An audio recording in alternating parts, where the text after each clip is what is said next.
A paz de Cristo para vocês, meus irmãos. Vamos dar sequência aos nossos estudos, agora com o módulo Imposição de Mãos, um assunto bem interessante, e nós vamos evoluindo de acordo com cada leitura. No contexto cristão, a prática da imposição de mãos está enraizada em passagens bíblicas que destacam sua importância como um meio de bênção, cura e transmissão do Espírito Santo. Este ato simbólico tem sido parte integrante da vida religiosa e espiritual de muitos crentes, conectando-os tanto à história da fé quanto à crença na influência divina através do toque humano. É considerada um dos fundamentos da doutrina de Cristo, Hebreus 6, versículos 1 e 2.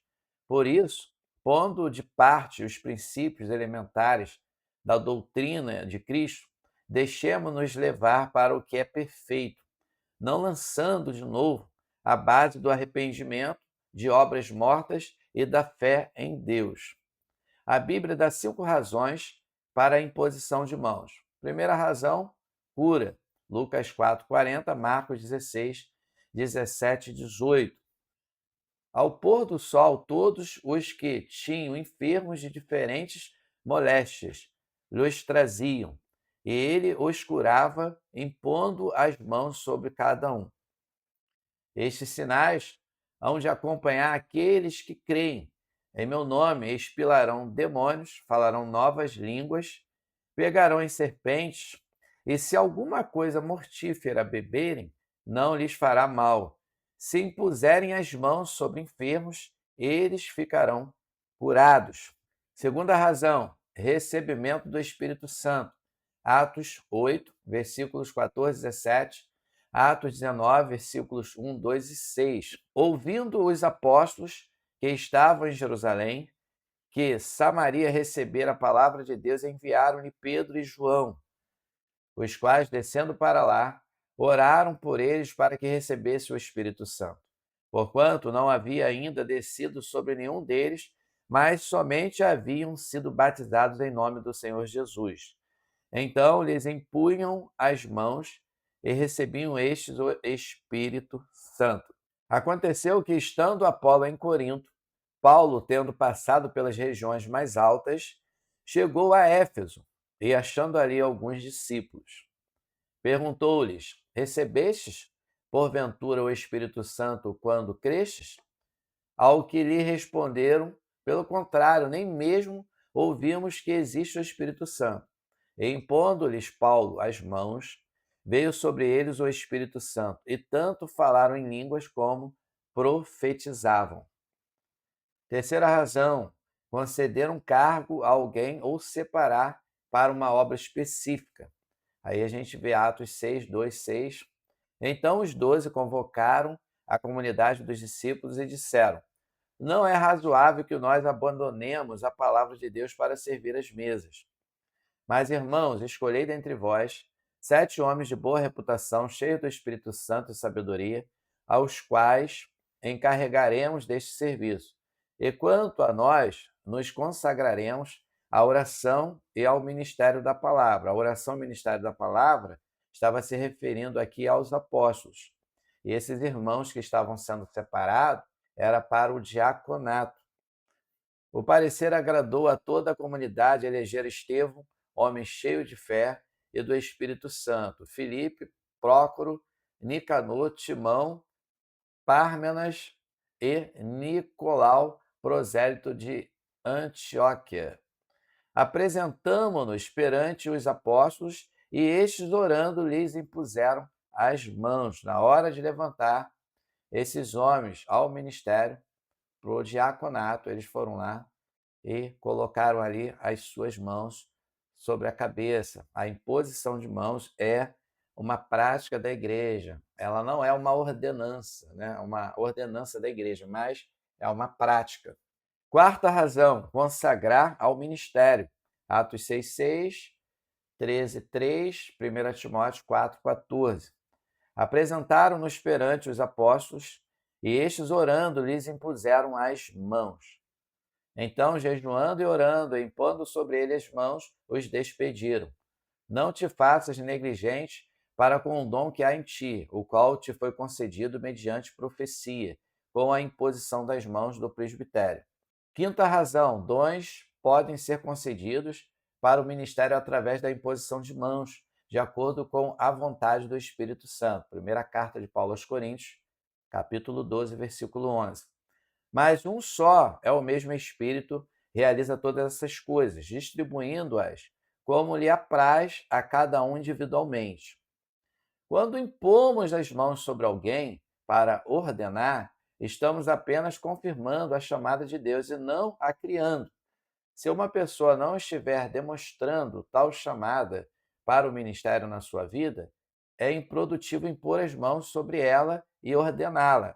Atos 13, versículos 2 e 3. E servindo eles ao Senhor e jejuando, disse o Espírito Santo: Separai-me agora Barnabé e Saulo para a obra a que os tenho chamado. Então, jejuando e orando e impondo sobre ele as mãos, os despediram. A gente vê aqui que Barnabé e Saulo foram separados para uma missão. Colocar as mãos ali sobre a cabeça desses homens de Deus para conceder bênçãos. Marcos 10, 13 até o 16. Então lhe trouxeram algumas crianças para que as tocasse, mas os discípulos os repreendiam. Jesus, porém, vendo isto, indignou-se e disse-lhes: Deixai vir a mim os pequeninos, não os embaraceis, porque dos tais é o reino de Deus. Em verdade vos digo que não receber o reino de Deus como uma criança, de maneira nenhuma entrará nele. Olha como a criança tem símbolo aqui de pureza. Criança é pura, não tem maldade. Está ainda no processo, no período da inocência. Então, tomando-as nos braços e impondo-lhes as mãos, as abençoava. Jesus abençoou as crianças para deixar para todos nós o ensinamento que devemos ser como as crianças, com a mente pura, com a mente saudável, limpa, e entender que das tais pertence o reino dos céus. Agora vamos praticar o estudo. Nestas passagens do Antigo Testamento, qual a função da imposição de mãos? Gênesis 48, versículo 8 até o 16. Jacó abençoou os filhos de José e Israel. Números 27, 18 até o 23. Deus diz a Moisés para impor as mãos sobre Josué, filho de Num. Põe sobre ele a tua glória, para que lhe obedeça toda a congregação dos filhos de Israel. Moisés apresentou Josué perante a Eleazar, o sacerdote, e perante toda a congregação, impôs as mãos e deu-lhe ordens. Ou seja, o povo dá crédito, o povo ele reconhece a imposição de mãos do sacerdote, do líder da igreja, sobre a vida do candidato, da pessoa que está sendo levantada ao ministério, sendo vocacionada para uma missão específica. Deuteronômio 34, 9, eu gosto muito dessa passagem. Josué foi cheio do espírito de sabedoria, porquanto Moisés tinha posto sobre ele as suas mãos. Sobre quem? Sobre Josué. Moisés, antes de morrer, ele passou o bastão para Josué. Mas antes de passar o bastão, ele reuniu o povo de Israel e foi lá diante do povo e colocou as mãos sobre a cabeça de Josué, dando a Josué o que? Autoridade. Passando para ele o bastão, a missão de conduzir a nação de Israel. Porque Moisés foi o libertador da nação de Israel. Foi a pessoa que Deus levantou para conduzir a nação de Israel durante ali o deserto. E antes dele morrer, ele vai lá e coloca as mãos sobre a cabeça de Josué, ou seja, praticando a imposição de mãos, e ali o povo deu crédito para Josué, que foi um grande discípulo, um grande companheiro de Moisés. Segundo Reis, capítulo 13, versículos de 14 até o 17, Eliseu estava doente e antes de partir recebeu a visita do rei de Israel, Jeoás. Eliseu lhe pediu para pegar o arco e atirar na terra. Aquele ato profético representava as vezes que Israel triunfaria sobre os sírios. Jeoás atirou apenas 3 flechas, o que deixou Eliseu incomodado. O profeta lhe diz que deveria ter atirado de 5 ou 6 vezes, porque profeticamente garantiria a destruição total dos sírios e não apenas 3. Ao final, Jeoás recupera as cidades de Israel. Diferencia o ato de impor as mãos, relatado no texto de Atos 6, de 1 a 7, do encontrado em Atos 13, de 1 a 3.